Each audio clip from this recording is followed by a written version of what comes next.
एक मुलायम सिंह के साथ आया, वो मुलायम सिंह के उसने जूते भी उठाए, मुलायम सिंह का हाथ भी पकड़ा, वो लगा रहा। उसका एजेंडा नहीं था कि मुझे इसको नौकरी देनी है, उसको नौकरी देनी है, 5,000 रुपए कमाने, ये नहीं था। ये हमारे लोगों का एजेंडा होता है। हमने कश्मीर में भी देखा है और जगह देखा है। मुंह बंद करके बैठे रहे, कश्मीर में 50 जघन्य अपराध होते रहे, कोई नहीं बोला। उस आजम खान ने जाते जाते रामपुर में एक विश्वविद्यालय का निर्माण किया और उस विश्वविद्यालय से आगे आने वाले समय में हजारों आजम खां, हजारों दुजाना मूसा, हजारों अफजल गुरु पैदा हो, उसका इंतजाम कर गया। हमारे यहां बनाया किसी नेता ने? बीनारें बन गई होंगी, बिल्डिंगें बन गई होंगी, 5 स्टार होटल के मालिक हो गए होंगे। इसके अलावा कोई कमिटमेंट उनका नहीं है, कोई कमिटमेंट नहीं है। ना अपने लोगों को मजबूत किया कि जो लोग राष्ट्र की लड़ाई लड़ रहे हैं, अंकुर आर्य जैसे हमारे यंग दोस्त हैं, देवबंद के पास पैदा हुए थे, ये सब लड़ाई अपनी लड़ रहे हैं, लेकिन उन्हें कोई मतलब नहीं है हमारा घर भर जाए, हमारी कोठी हो जाए, 4 बड़ी कारें आ जाएं, हम शहर में अपने लोगों के ऊपर अपना रौब घुमाएं, बस। इससे ज्यादा नहीं सोचा। मैं इसलिए बता रहा हूं कि आप उनकी अप्रोच और अपनी अप्रोच में अगर आप देखें तो पहले यह तय कर लें कि हमारी जो अप्रोच है, जिस अंदाज में हम जी रहे हैं, जिस अंदाज में हम चल रहे हैं, क्या उस अंदाज में एक ऑर्गेनाइज्ड मजहबी किताब के तहत इस किताब में जो जो लिखा है वो सही लिखा है, और जो मुसलमान कर रहे हैं वो सच्चे मुसलमान हैं, क्योंकि कुरान में जो लिखा है वही कर रहे हैं। और वो हर मुसलमान झूठा है, मक्कार है, फरेबी है, मुनाफिक है, जो ये कहता है नहीं नहीं नहीं, ये कुरान में नहीं लिखा, कुरान में कुछ और लिखा है, झूठ बोलता है, क्योंकि उसको आपके बीच में झूठ फैलाना है कि आप जो 1000 साल से सो रहे थे दोबारा से सो जाएं। और जब आप सो जाते हैं तो मालदा होता है, मुरादाबाद होता है, संबल होता है, मेरठ होता है, आजमगढ़ होता है, कैराना होता है, केरला होता है, कर्नाटक होता है। आपके पास जगह नहीं होती। आप जागते ही जब हैं जब तक कोई आपको आकर के आपका घर जला न दे। आप कोशिश करते हैं कि घर जला हुआ, चलो कोई बात नहीं, आपको ये बीमारी है और आपके संगठनों, नेताओं ने और आपके बड़ों ने आपको यही सिखाया। बच्चा बड़ा हो गया, आपको क्या बनना है? हमको साहब सीओ बनना है। आप सीओ बनना है, वो सीओ नहीं बनना चाहते। ये देश, ये धरती, ये दुनिया में मानवता जिंदा रहेगी तब आपके सीओ बनने का कोई मतलब है? सीओ बन के आप आसमान में रहेंगे क्या? और सीओ बनने के बाद अगर आपका धर्म ही नहीं रहा, आपकी पहचान ही रही, आप अपने बाप दादाओं को नहीं भूल गए, तो फिर आपके सीओ बन के करेंगे क्या? उससे क्या फर्क पड़ जाएगा आप सीओ बन गए? ये शोहरत और दौलत जब तक तो है जब ये देश, ये समाज एक आदर्श स्थिति में है। अगर 1947 से लेकर के और पिछले 70 साल का इतिहास देखें तो उसमें यह देश दोबारा से 1946 के मुहाने पे आ गया है, और लोग खुल के कहते हैं कि राम मंदिर कोर्ट से तुमने फैसला करा लिया है, क्योंकि कोर्ट भी हिंदू थी। कल सवेरा होगा, हमारा भी दिन आएगा, हमारी भी गिनती जिस पर ज्यादा होगी, हम इसको मंदिर तोड़ के दोबारा से मस्जिद बना लेंगे। है हिम्मत इस देश में किसी हिंदू के अंदर जो ये कह सके कि मुगलों ने आज इस देश के अंदर, चाहे अयोध्या हो, चाहे काशी हो, चाहे मथुरा हो, और उसके अलावा 30,000 मंदिरों को तोड़ा है, हम उनको लेंगे, अपनी ताकत पे लेंगे? किसी में हिम्मत है कहने की? हिंदू कहते हैं नहीं नहीं, हम कानून से लेंगे। तो लीजिए कानून से। 150 साल के बाद आपको एक कानून से मिला है, मंदिर मिल गया है, लेकिन जो चलते फिरते हिंदू मंदिर हैं उनमें शक्ति नहीं है लड़ने की, क्योंकि उनको अंदर से कुंठाग्रस्त बनाया गया है। उनको यह समझा दिया कि लड़ना तुम्हें नहीं है।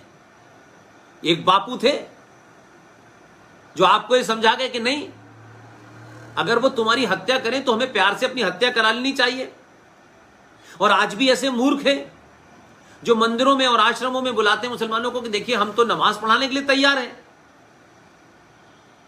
लेकिन वो काबा जाने की इजाजत नहीं है उनको। आप तो उन्हें काशी के मंदिर में भी घुसेड़ लेंगे। जो नापाक लोग हैं, जिनकी किताब आपकी मूर्ति को नहीं मानती, आपको इंसान नहीं मानती, आपका कत्ल करना चाहती है वो, तो आपका जब तक कत्ल नहीं होता तब तक भाईचारे की बात करते हैं वो। जब वो देख लेते हैं कि अब हमारी ताकत बढ़ गई है, तो जो कैराना में हुआ, जो मालदा में हुआ, जो मेरठ में हुआ, जो संबल में हुआ, जो मुरादाबाद में हुआ वो कर दिया उन्होंने। और अभी चंद दिनों पहले बंगलोर के अंदर क्या किया, 350 गाड़ियां जला दी, आग लगा दी, आपका हिंदुओं का लाखों करोड़ों का नुकसान कर दिया, सरकार का कर दिया। उनकी जेब से क्या जा रहा है, वो टैक्स तो भरते नहीं है। अब कोच चलेगा, चलता रहेगा इस देश में, सबको मालूम है क्रिमिनल जस्टिस में किसी को आज तक सजा तो हुई नहीं। ललित नारायण मिश्रा नाम के एक विद्वान थे बिहार में, उनका कत्ल किसने करवाया पूरा देश जानता है। आज तक मुकदमा चल रहा है, 40-50 साल हो गए इस बात को, मुकदमा चल रहा है। मारने वाले भी चले गए, उनका परिवार भी समाप्त हो गया, लेकिन मुकदमा चल रहा है। तो वही जानते हैं कि इस देश की भ्रष्टाचार सिस्टम में किसी को भी पैसा दे दो, थाने को 25,000 रुपए पकड़ा दो और कह दो, क्या कहते हैं कि नेशनल हाईवे के ऊपर हम कुछ बना रहे हैं, 1 हफ्ते तक इधर आना मत।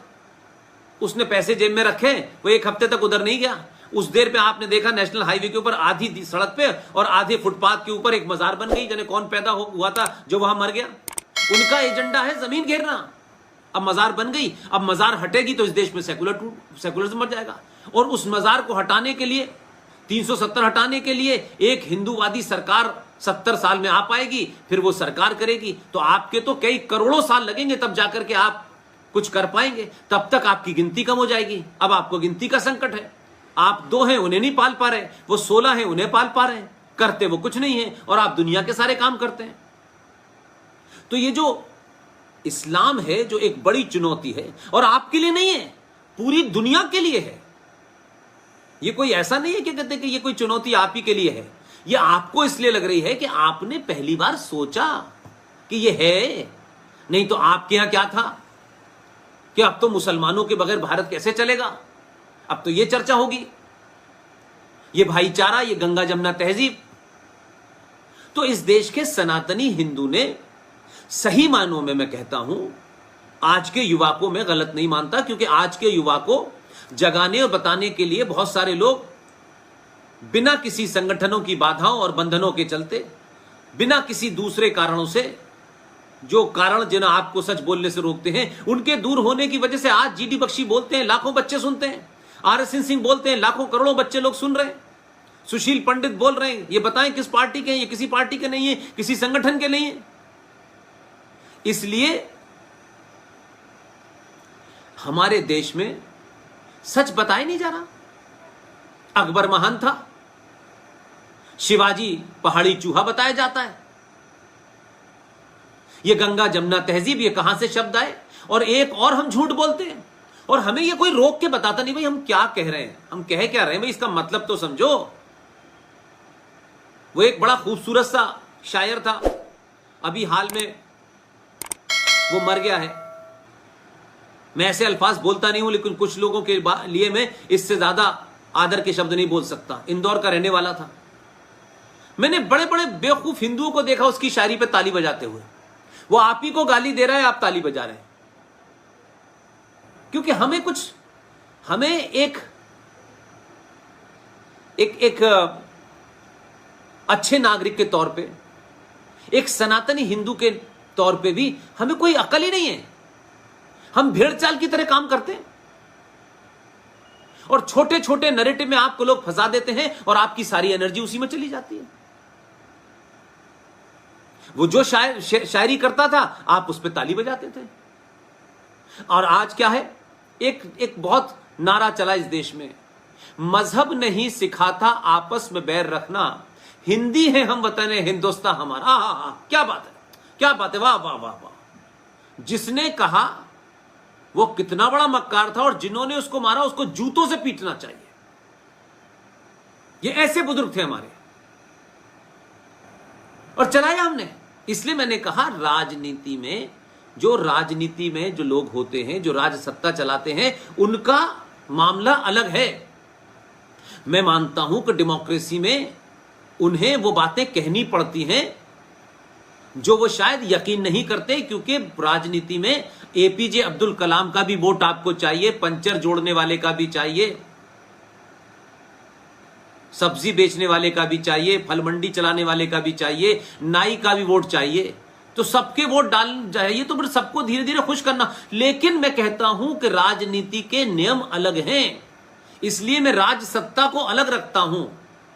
मेरी चिंता इस बात पे ज्यादा है कि राष्ट्र को बचाने के लिए समाज को जागृत होना पड़ता है, और वो समाज जब जागृत होता है तब वो अपने धर्म को बचाता है, अपनी संस्कृति को बचाता है, अपने आस्थाओं केंद्रों को बचाता है, अपने गुरुकुलों को बचाता है, अपनी पहचान को बचाता है, अपनी वेशभूषा को बचाता है, अपने सरोकारों और आस्थाओं को बचाता है। अब आपको यह पता ही नहीं है कि धर्म क्या है, मजहब क्या है, तो आपको अपने सरोकारों का पता नहीं।